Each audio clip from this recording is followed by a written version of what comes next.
Now, in an interview with The New Yorker this week, while we're talking about J.D. Vance, the Ukrainian President Volodymyr Zelensky responded to Vance's previous calls to end US support for Ukraine and for Kiev to cede territory to Russia in a peace deal. He said that J.D. Vance was too radical. He suggested that he go and study World War II. Here's J.D. Vance's response to all of that. Zelensky criticized something I said. First of all, that's not a plan. That's me talking about one possible scenario for how this thing might ultimately end. But look, I don't appreciate Zelensky coming to this country and telling the American taxpayers what they ought to do. He ought to say thank you to the American taxpayers. What do you make of the Trump and Vance campaign's rhetoric about Ukraine and Russia at the moment? Well, I think it is a fair statement that foreign leaders should not come to the United States, especially a battleground state like Pennsylvania, which may decide the election, and express a clear preference for one party over another.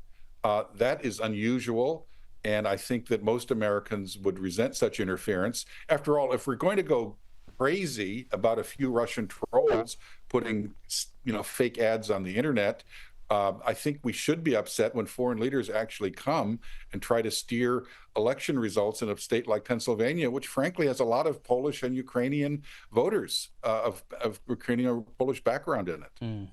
Yeah, and he was being flown around in an Air Force plane too, and I tried to find any other foreign dignitary who was given that sort of treatment, a non-civilian plane, mind you, and I simply couldn't find one. Now, before we go, I spoke about this earlier in the show, but the Secret Service is under extreme scrutiny, of course, over the myriad errors that led to the attempted assassination of Donald Trump in July.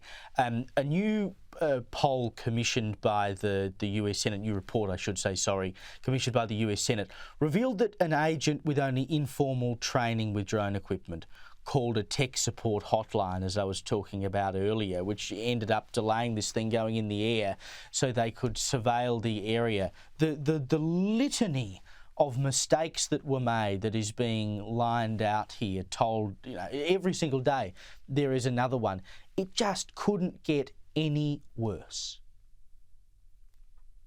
I think it will take months to sort out the management and other problems that have afflicted the Secret Service. I do know this. If Donald Trump is elected president, I suspect there's going to be a complete cleaning of the house there. If Kamala Harris is elected president, for her own good, she should clean house, because she will be president. The president is a potential target of people who wish to do them harm. So I think this is an agency that has a daily duty to preserve the elected officials and the structure of our government. They have clearly not been up to the task, and this is a code red crisis if I've ever seen one. Indeed. John Fund, thank you for your time.